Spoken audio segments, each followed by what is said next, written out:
is sickening for me to hear people speak in a positive way about a murder. It was either a spirit guide from that individual, it's like, dude, I need somebody much stronger down here to help, because this person is about ready to open a door and I'm not sure I'm ready. What you see on social media, those are the breadcrumbs that they want you to go after. This kind of stuff can create a sense of constant panic.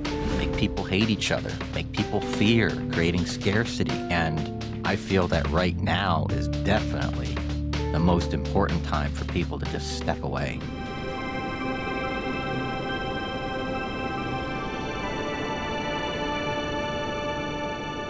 So Dr. Meckes, you and I spoke a really long time ago, and I'm really interested as the world seems to be getting more and more chaotic in, what I'm seeing happening not only with my own clientele, but what I'm seeing happening on the news and in social media, that I am seeing us as a civilization having quite substantially turned against the power and importance of spirituality and replaced that spirituality with taking sides in the world of politics. And those have become the political cults have replaced God in Yeah. importance and what people see as morality and immorality. And it sounds like you're kind of seeing the same sort of thing. Yeah, it's definitely gone way too materialistic. Yeah, it's a political world. I mean, we have to admit it. It's something that we're not really going to fully escape. It's been part of our culture, part of our governments since probably, I don't know, since ancient Sumeria. Sure. Since the cradle of civilization. But it's really, I have felt it. I'm sure everybody has seen it. We're seeing it everywhere. Media is putting it out there everywhere. And what is the problem is the media is obviously turning it into a storyline. If it bleeds, it sells. And that they're also the culprit. I feel that they're pushing this agenda of creating hatred, division. And I think ultimately that's what it is. I mean, I've read some text on some of the agendas. I mean, they literally put it, if whatever the game plan is of the elites, they put it out there. They let you know what they're about to do. They've done it for years. And that seems to be one of one of their talking points is creating that vision, creating that separation, make people hate each other, make people fear, creating scarcity. And I feel that right now is definitely the most important time for people to just step away, recognize for what it is, that it is a distraction, and try to separate yourself, unplug, separate yourself, and go back to within, and Yes.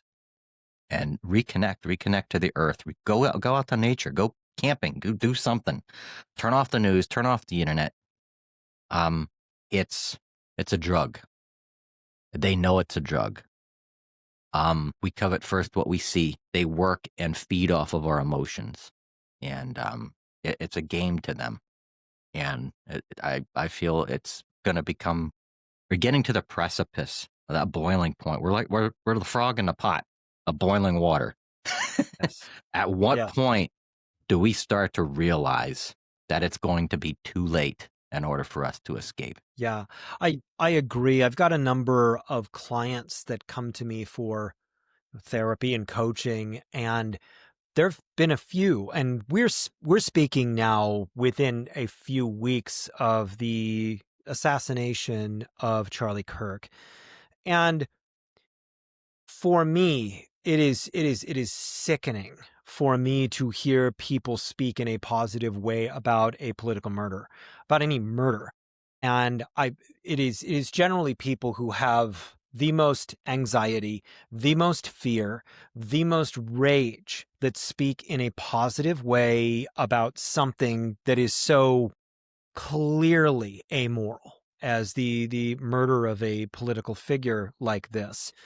And I always dig into where this belief system comes from, that this kind of thing is okay, and how can you consider yourself to be a moral person if you are if you are talking in this way about this. How can you consider yourself a spiritual person? How can you Yeah. consider yourself psychologically well if this is something that is okay with you?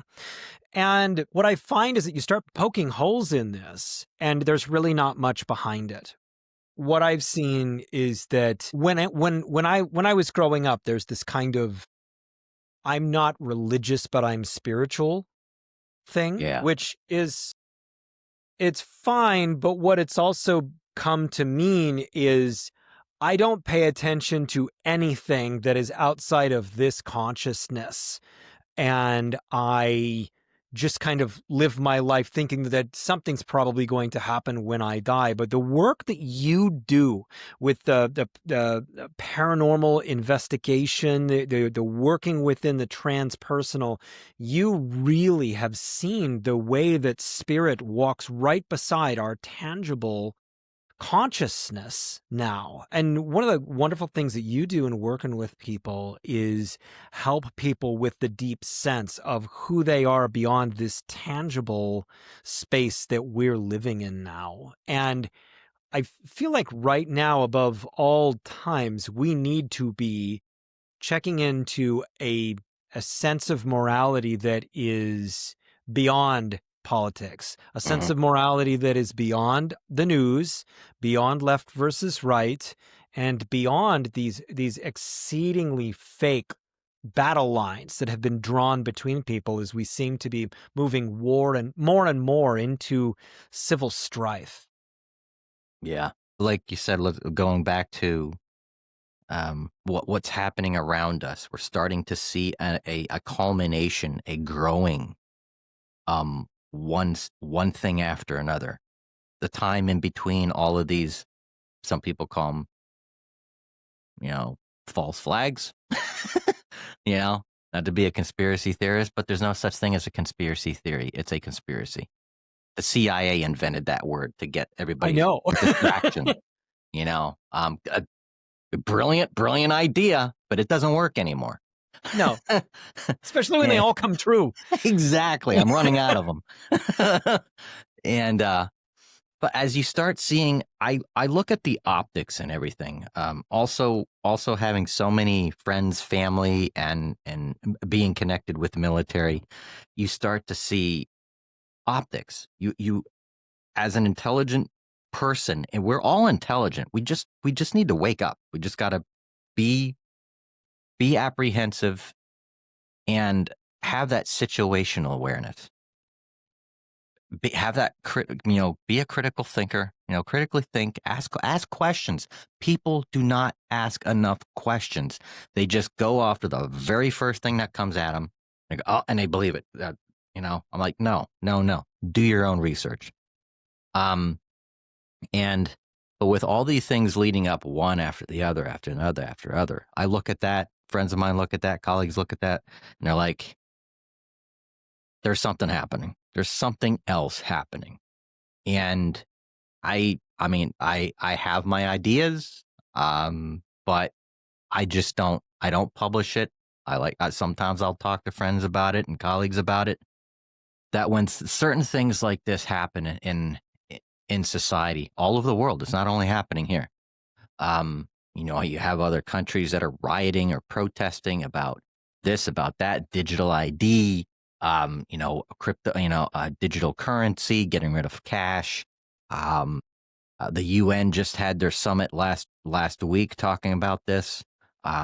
You've got leaders all over the world doing stuff.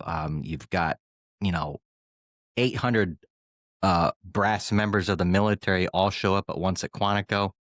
That never happens. And what you see on social media, those are the breadcrumbs that they want you to go after. Is that a distraction? Don't know. It doesn't mean we can't forget about it. But I feel too is like we just collect all the information, put it all together because it all makes a story. It all creates a story and puts a puzzle together to give you an idea, if you're a critical thinker, to go, wow, it kind of gives you an idea of what the end game is. I don't think we'll ever know what the end game is other than, wasn't the rapture supposed to be last week? Yes. Yes, it was. Exactly, right? It's like, and the keep people are like, reminding me that. And I'm like, yeah, I don't, I was ready, but nothing. I guess I left. What were we left behind? Or did it You and even me both. happen? Right? Yeah. Uh, And the raising of consciousness is something that this agenda is supposed to keep you and me in a state of deep inner conflict, in a state of fear, in a state of division between our neighbors and our old friends and our family members.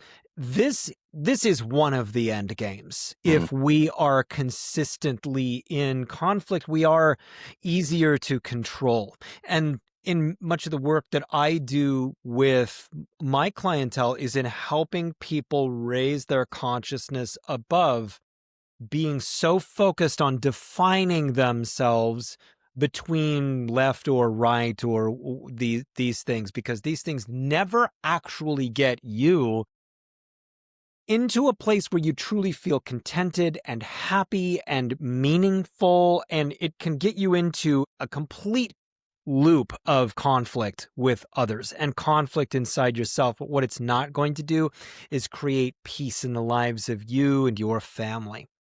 And peace is one of those things that you really work with people on, and you've written books about this. And can you talk about, you know, maybe even relating it to the times that we are in now, a lot of the deep philosophy that you have been working in and around and written books about, helping people raise their frequency from where they are now to a space of living that is in touch with their own spirit and is high vibrational.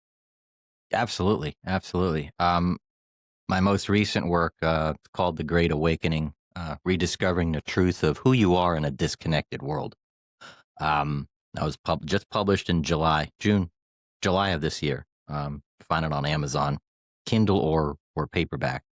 And this is about 15 years in the making. I started thinking of getting all the material together in 15 years, 15 years.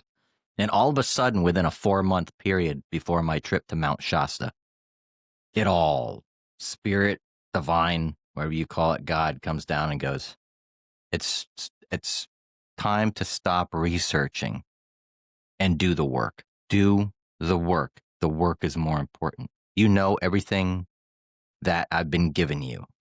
And we all, and it's the same for everybody. We all have the tools in our toolbox that God has given us. We just have to know how to learn to recognize them.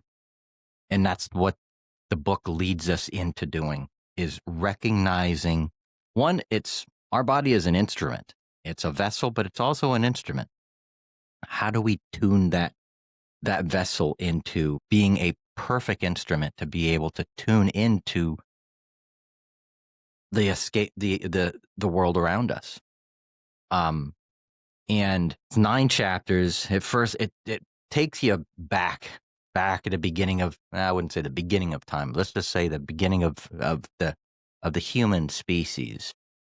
That sometimes, and it kind of questions. The book questions a lot because I wanted the people to think about certain things, and that we've always been told that history is a linear timeline. And it only goes back, told in modern, I guess, what is mainstream public schools. Maybe in this country, I'm not sure in other countries, but it only goes back 5,000 years, and before that, it's prehistory, and it doesn't matter. It doesn't mean anything. Well, I beg to differ. There's so Yes. much stuff out there that's been dated thousands and thousands and thousands and more years back.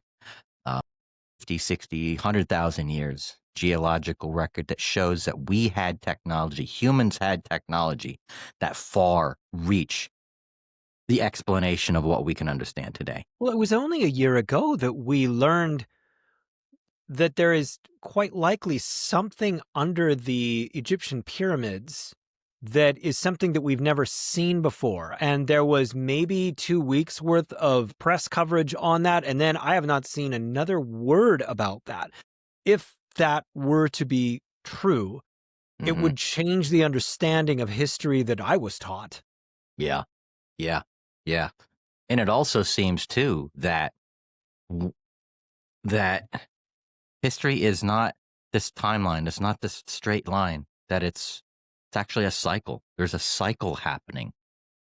Trying to pinpoint what that cycle is. What is that time frame between start to finish? And it really is no start to finish. But it seems like is it 12,000 years? Is it 30,000 years?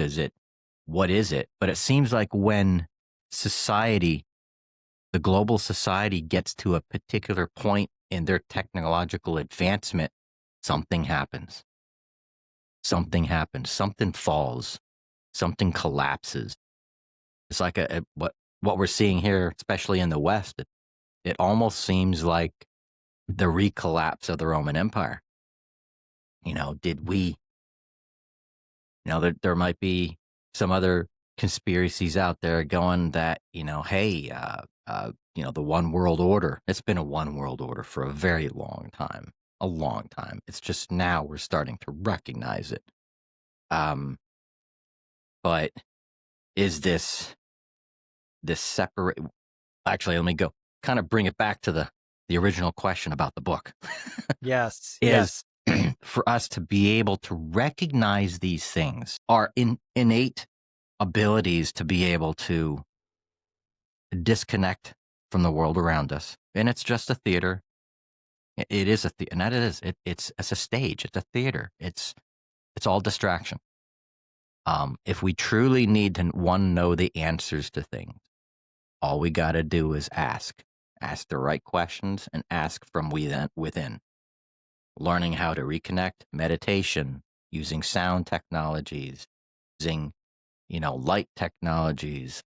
A lot of stuff has also been taught in a lot of other ancient texts. From the Holy Bible to the Mahabharata to um, a lot of some of the Vedic texts. But I try to simplify it to where um, it's a little easier for the novice to understand it. And now the book is is for both those who are kind of wanting to get into that, like how do I disconnect and reconnect, but at the same time, it's for those who have been doing it, but it's kind of like a reintroduction of or a remembrance of getting into these types of techniques. Um, but this this separation that we have, I feel that is the reason why we are now more vulnerable than ever. Is because of technology. Is we are easier to trigger. Our emotions are much easier to trigger than ever, because we've just had we have our faces to this all the time. Yes. If it's not that, it's a television or a monitor from a computer, and we're just short fused. It's unfortunate, that the smartphone is not that old. 2008. 2008 was when the very first smartphone came out. That wasn't that long ago, but that's long enough for a generation to be disconnected and very easily triggered. And with that said, it's contagious because the older generations are starting to pick up on that, and it's becoming contagious throughout the communities. And this book helps us kind of. It takes discipline. Yes, it's not easy to disconnect, but sometimes we just have to really, really try. Turn it off, put it down, take an entire day, 8 hours, heck, even 4 hours, it doesn't matter. Take a day, go outside, chill out. Tell everybody I'm walking away for a few hours. You're not going to hear from me. If it's an emergency, then I'll call 911. you know? Yeah. Yeah. What I really love about your philosophy, and I'm gonna have to go a little bit long form on this, is that Jesus was an absolutely revolutionary figure in the history of mankind because, his whole ethos of give Caesar what is Caesar's. And, your following of the Melchizedek order, this Christ consciousness now, and also weaving in the incredible benefit of plant-based medicine to help you access consciousness that is beyond this space.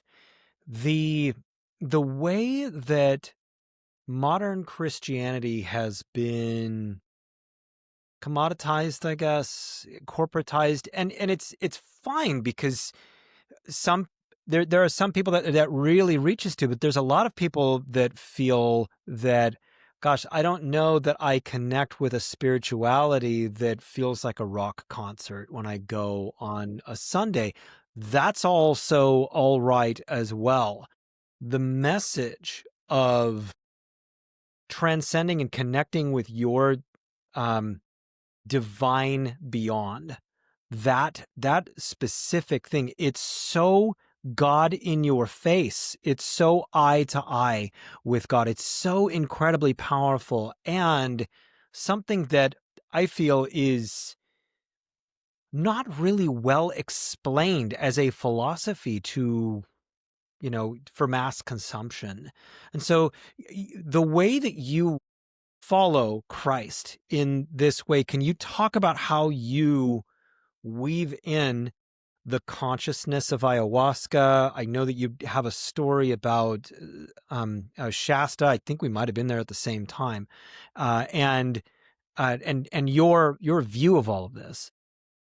Um, yeah, absolutely. It's I was I was baptized Roman Catholic. Okay. I went to Sunday school growing up, probably until I was about maybe into junior high school, which I don't remember what age that is. It's basically enough to realize going, something? I don't entirely fully believe every specific detail that I'm hearing from the preacher that's in the Bible. There's something that doesn't click. Yes. But the energy, what Christ meant, who Christ was, Yes. what his teachings were, what his principles were, what his morals were, what he was trying to teach mankind was to be able to first love yourself, and accept others because they are us. We are one. We are connected. We are all one. And learning how to love. Love was one of his central points in his teachings. And treat everybody as you want everybody to treat yourself. One of the golden rules. Um, and it's so simple, but there are so many people or what's the word? Institutions that try to take it so much out of context. Um, and the Christ consciousness is essentially that. It's understanding our connection to the divine because we are part of the divine. We are the experiences of the divine. Um, with that free will, be able to choose, make those choices, take these steps, go in this way, go that way. But we have that free will to make those decisions, um, and trust the divine, providing we stay on that path, the Christ path or whichever path we choose. Um, and now what's interesting too is like I've met people that didn't believe in Christ. They weren't raised Catholic, they never went to church. Yet they would, at some point in their life, they get into this time where they're completely lost. They're either on drugs or alcohol or something, and they get steered towards they get a wake up call. Somebody comes to them, such as God. Somebody, I figure, the people that are around you, whether they're friends, associates, colleagues, whoever they are. It could be a complete stranger. They are also part of God. They are working through God to give you messages. Yes. A complete stranger can come up to you and make a comment based off of something that he is recognizing that's out of line.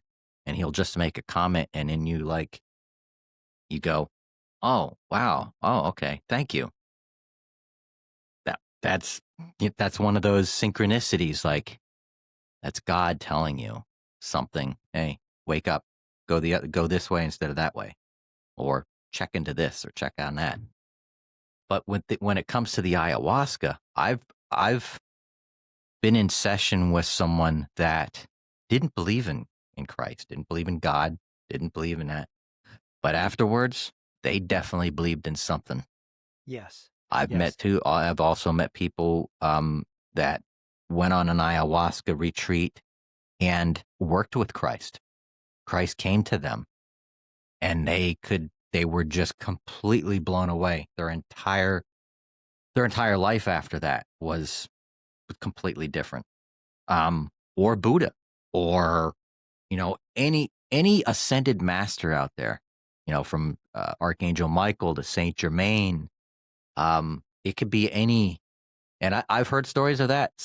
It could be some random ascended master come down and join somebody in an ayahuasca retreat, because that particular ascended master was called to them to help them in this particular part of their journey. They were getting ready to open up a door, and they're like, all right. It was either a spirit guide from that individual. It's like, dude, I need somebody much stronger down here to help me. Because this person is about ready to open a door, and I'm not sure I'm ready I'm gonna call in the to, big to guns. open a door for them. But this is definitely a time that we need God more than ever. God, or ascended masters, or spirit guides, our ancestors. Bring on our ancestors. They're always available to help us, and they are always helping us. We just need to recognize the signs, the synchronicities, the hints that they're giving us on a day-to-day basis. I can't tell you how often every time I have a phone call with a friend of mine, it's like, yeah, Spirit just told me I got to do this, or I got to do that, or I got to do this.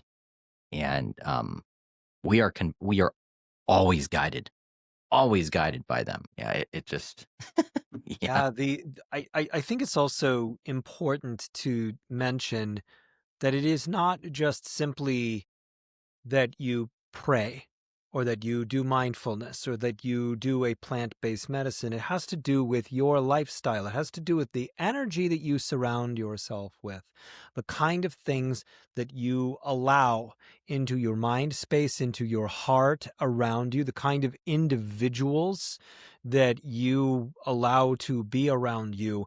These things are critical to, if you're trying to upgrade your consciousness, if you're truly trying to make major change that is positive in your life, you have to upgrade a lot of different things. The way you treat your body, the way that you have a consistent exercise regimen, the way that you prioritize prayer or meditation or divine time, the kind of music that you listen to. All of this is how you wrap beautiful spirit into your life.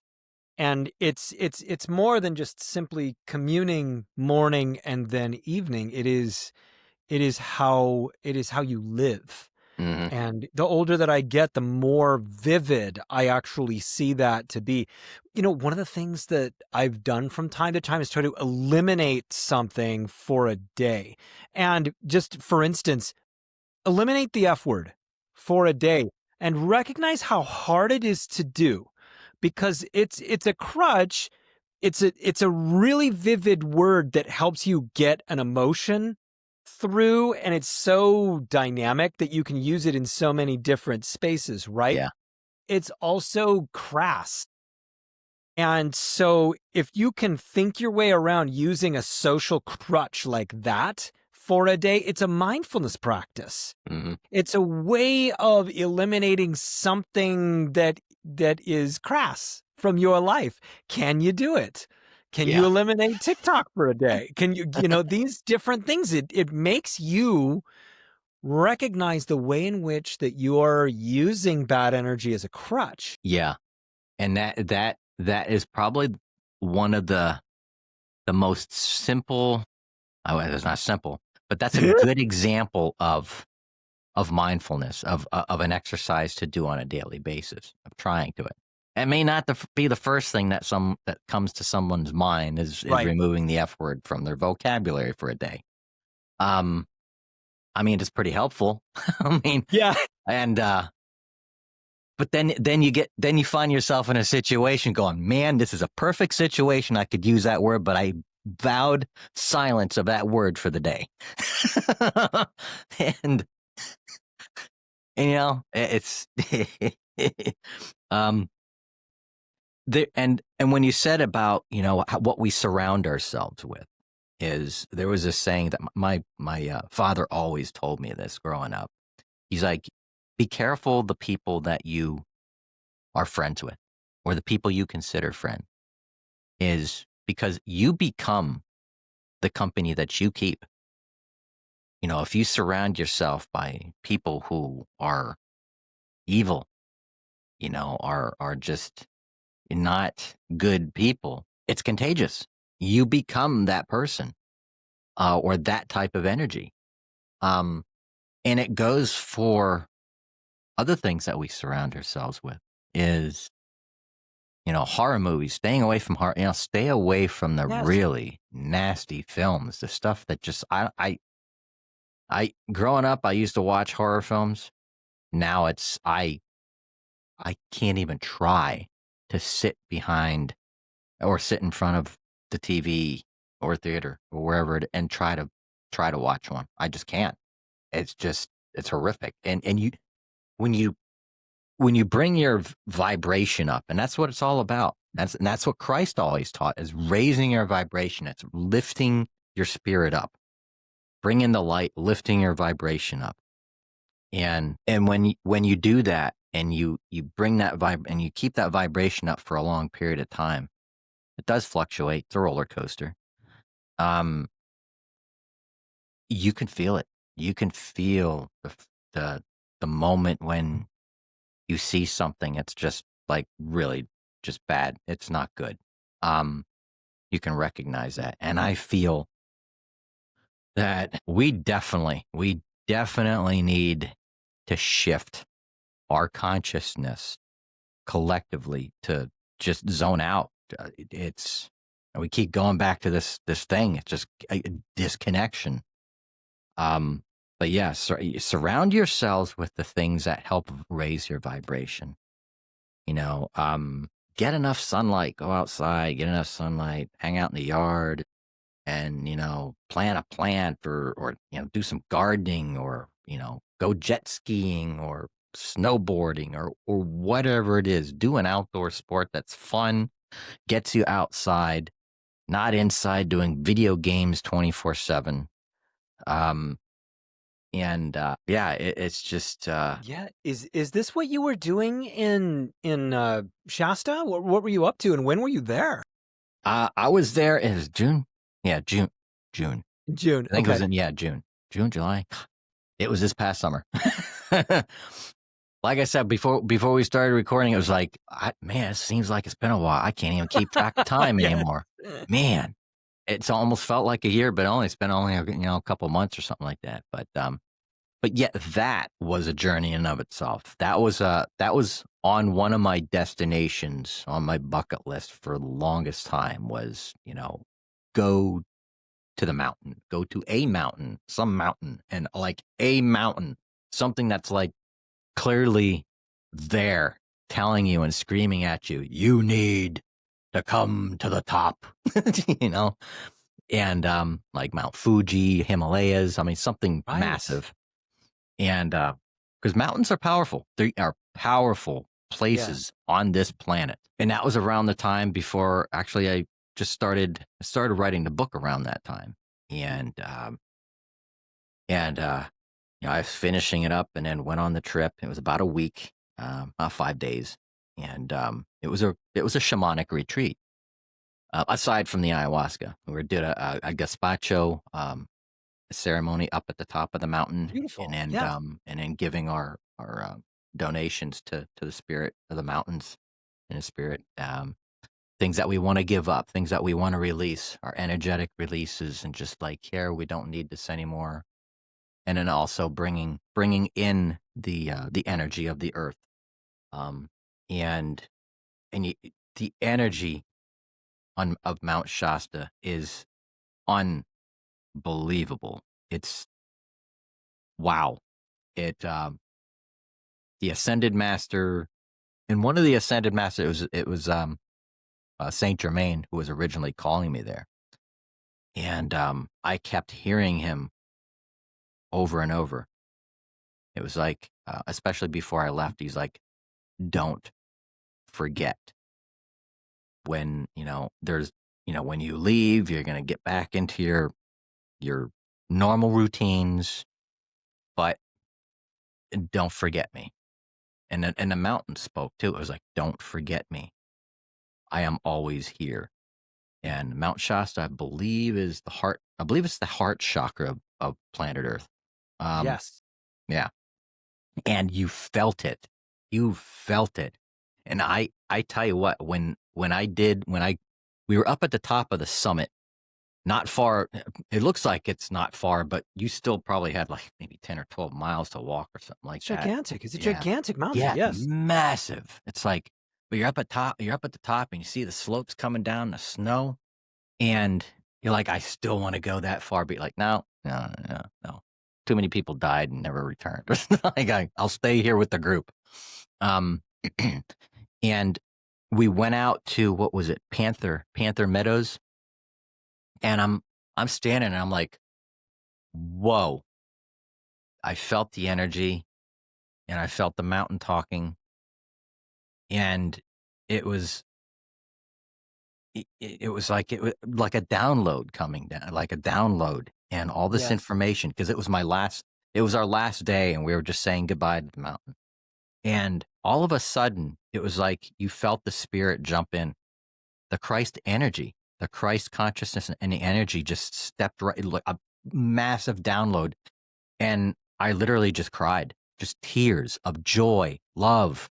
I mean, every emotion you can possibly imagine. It was almost like I felt my eternal soul, thousands upon thousands of years of experience, coming back to this one spot that I called home. It was amazing.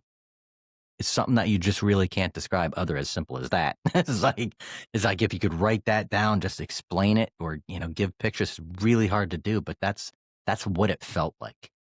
Yes. Um, and then it was like that was the rest of the trip. We made our way back down to the mountain.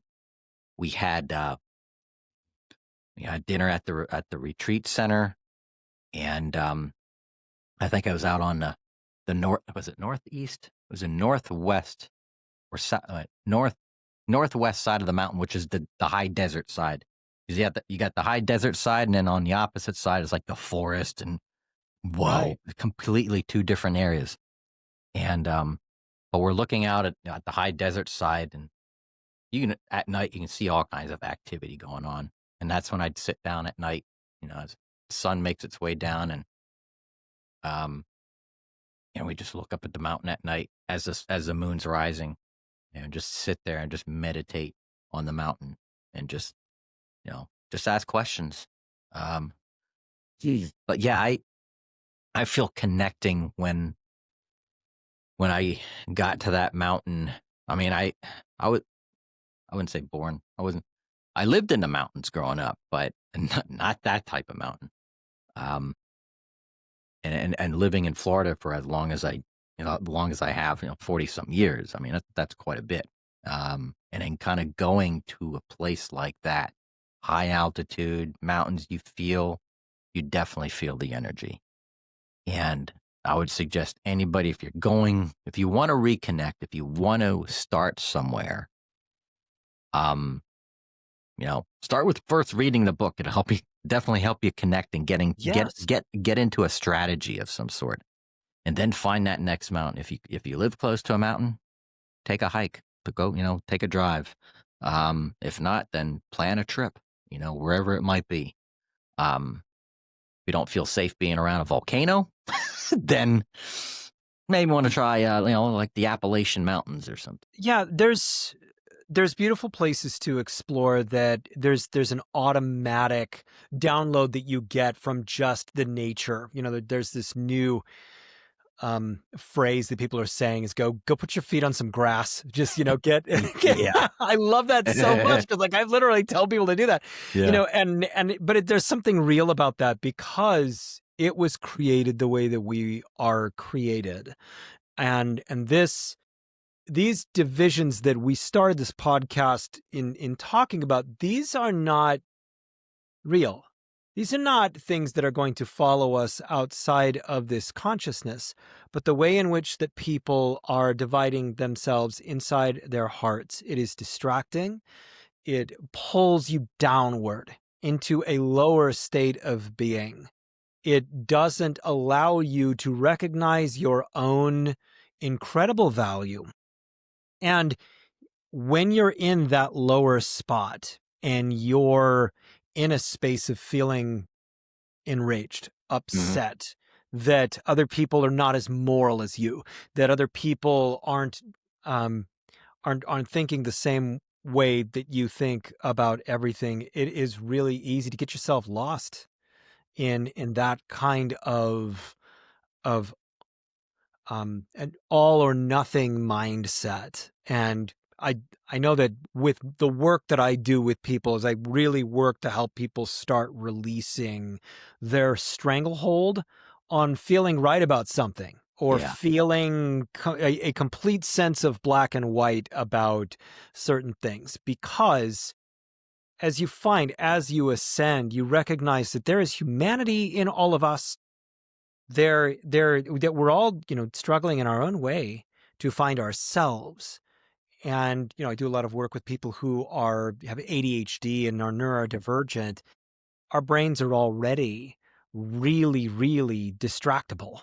And so this kind of stuff can create a sense of constant panic that always pulls your vibration downward.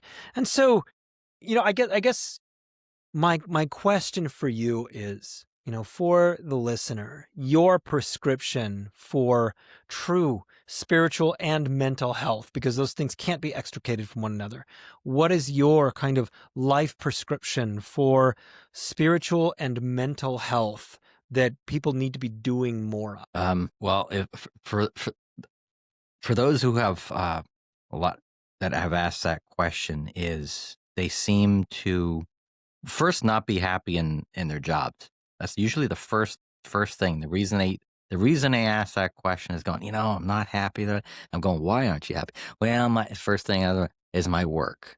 What I do is I just don't like what I'm doing. I'm going, well, why don't you change it? What do Mhm, you mhm. like to do? Um, because that the divine gives us those hints all the time. I'm like, well, what do you like to do? Well, I like to do this. Well, start looking. Actually start looking. Be creative. Um, look outside the box.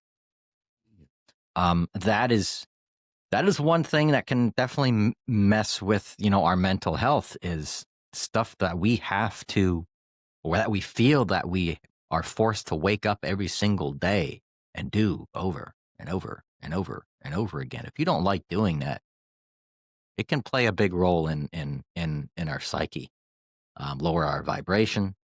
And I'm not saying quit your job and just I don't know, make coasters, bar coasters, for the rest of your life. Unless It's they're awesome. yeah, right. Especially the ones that light up. Yeah. And it's I'm not saying like do something like that, but be creative, kind of go out and go, okay, I can, a drone operator, I like to be a drone operator. Well, do that. You can get a license, fly a drone, you make good money out of it. If you're creative and you're a painter or you're a photographer and stuff like that, do some freelance work around town. Be we are very creative individuals, and people don't realize too is what we think is can become a physical action. Um, be creative, get those creative juices flowing. Don't quit your job right away because otherwise you will be miserable. Um, and just work your way into that. Um, Another one is is definitely, like I said before, unplug. Just unplug.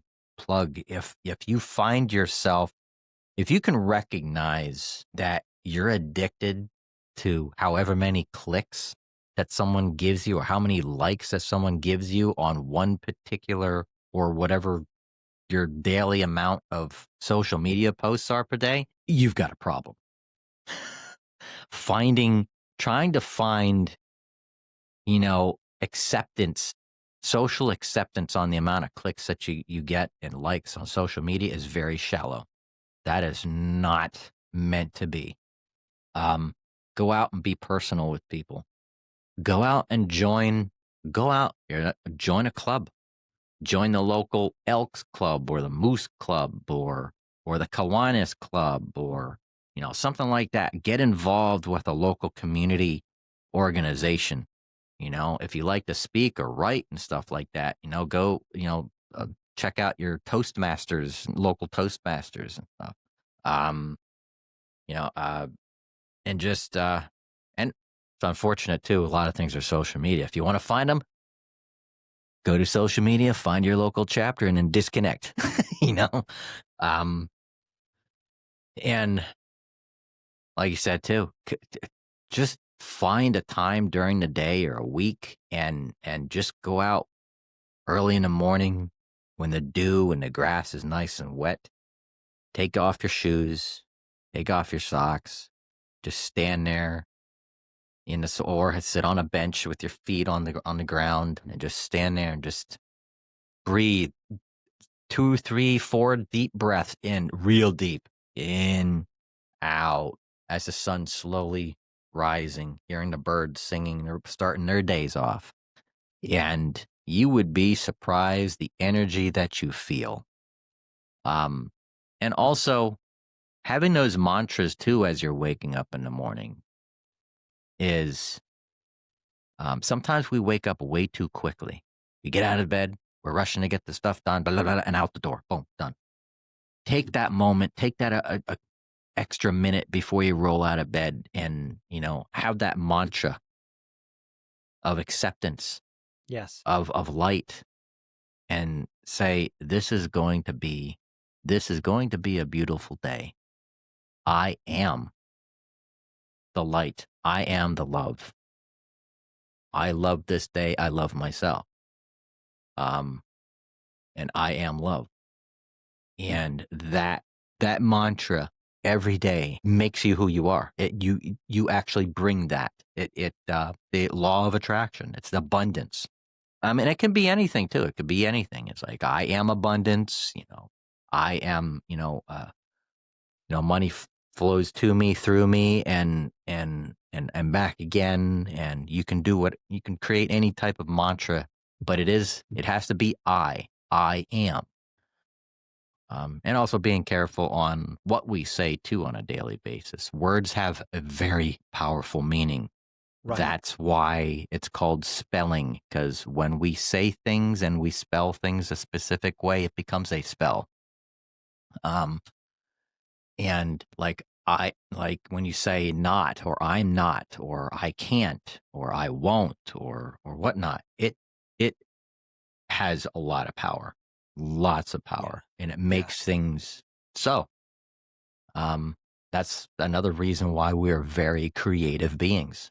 We don't realize what we can create. That's not yet physical, but can become physical based off of the way we say things, especially with emotion.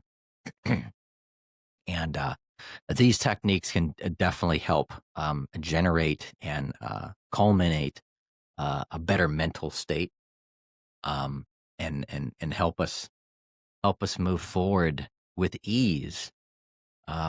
but at the same time too is love everybody. Realize everybody is a reflection of yourself, and then vice versa. Um, because I caught myself doing this, when you're, the little road rage thing, or somebody in the supermarket that cuts you off, and you're like, and it just somebody just gives you that just evil eye in the grocery store, and they're like, "What the heck is that?" And like, oh, okay, whatever, you know. Um, you know, I- Developing that level of empathy. We can't go around judging people immediately for some quick action that they've done or whatnot. We just gotta brush it off. The forgiveness, just brush it off. Um, through the years, I've had the ability to be able to connect as a spiritual medium, be able to connect and go, all right, what's going on here? I'll connect with that person and go, wow, I can feel that energy. You can feel that just sadness. You can feel the sadness in somebody. If you just stop, listen, and feel, you can feel it rather than reacting and like going after them in anger, you know? Um, so yeah, treating everybody in kind and treating everybody with love, loving yourself will help bring our mental state and hopefully as a collective stop all this chaos. But I think there's a bigger agenda for that. Well, we're at the point in the podcast where I tell you what I love about you. And what I love about you is your means of making this world a more wonderful place to be in. Just individual by individual. You bring light, you bring goodness, you bring thoughtfulness. You bring to people a sense of peace that is so widely missing in so much of this world. You bring a calm. You bring an understanding of what the Christian message actually was intended to be. You help people make sense of things that they can't see, that they know are there. And you help people bring perspective into their lives. And the way that you talk about these things is with such wonderful passion and with such a knowing that these things are incredibly important because you have experienced them yourself and you help people experience the kind of light, the kind of focus, the kind of spiritual oneness that we should be experiencing in a lifetime that we are encouraged not to experience and forego that for being upset about small things. And so thank you for bringing this sense of expansion, this sense of climbing to a better frequency of ourselves, for helping people get to where they need to be to feel more more calm, more Mhm. at one with themselves, more connected to God. Can you talk about the kinds of things that you offer and what your business is? So my business is in 2015. I started called Conscious Radio Network. You usually find it at consciousradionetwork.com. Started it off as a weekly internet radio show, audio only. 4 hours on a Sunday. It was either a Sunday or a Saturday. That was a long time ago. Um, and 4 hours is like long. Man, you sitting in a chair for 4 hours doing. But that's what they did in radio. You'd sit behind a microphone for 4 or 5 hours and just have fun doing it. It was fun. Um, and then over the years, I put it off to the side for a little bit while because I had moved overseas to do some work and came back and I was kind of regrouping to see how I was going to do this, redo it, restructure. And then podcasts became popular. So I'm like, that's it. All right, I'm going to do it. So Conscious Radio Network is now a podcast where you can find it on, if you go to the website, everything is there, consciousradionetwork.com. We're on YouTube, Rumble, all the major podcast audio outlets such as iHeartRadio, Spotify, Apple Podcast, Amazon Music, something like that. There's a bunch of them. There's probably more than I don't know about because Libsyn likes to just publish your stuff everywhere. Um, and then um, the my podcast kind of talks about it's very similar to what we talked about today. You know, learning to find yourself. Who are we? What are we? What is our potential? We speak to many different metaphysical practitioners out there and many different modalities in natural healing, from meditation to sound healing to just talking to people that went through addiction. And we've even had the Archbishop on, from the Catholic Church, and talking about the paranormal stuff like exorcisms. What's that Right. all about? you know, um, and but yeah, it's paranormal, metaphysical, mysteries of mind, space, and time. It's kind of lump it all together there. Um, and since the recent book, also now an author. So, and it's not the last book, so it's definitely the first one. Um, but yeah, I'd suggest for those who want to go check out Conscious Radio Network, just go consciousradionetwork.com, and it's every week. Depending on how next year looks, we're booked. We pretty much wrapped up all broadcasting for this year up until the end of, I think, November, near the end of November, and then we start another season in January. But um, right now, it seems like we're going to be back on schedule for 2 episodes a week, every Wednesday and Saturday, 8 p.m. So, Right. All right. Well, thank you so much for being on Mindful Mutiny, and all of these links and the things that Dr. Meckes is talking about. These are going to be in the description of this podcast. So make sure to go there and and subscribe to him. And thank you so much for being on Mindful Mutiny, Dr. Meckes. namaste, my friend. Thank you. Thank you so much for having me. It's been an honor. Please don't forget to like and subscribe to the Mindful Mutiny podcast. And remember, in a lifetime, there are more decisions than anybody can count. Living the highest form of yourself is the most rewarding thing that you can do. Make incredible, positive, risky, and bold decisions to be the highest version of you. Now go be something great.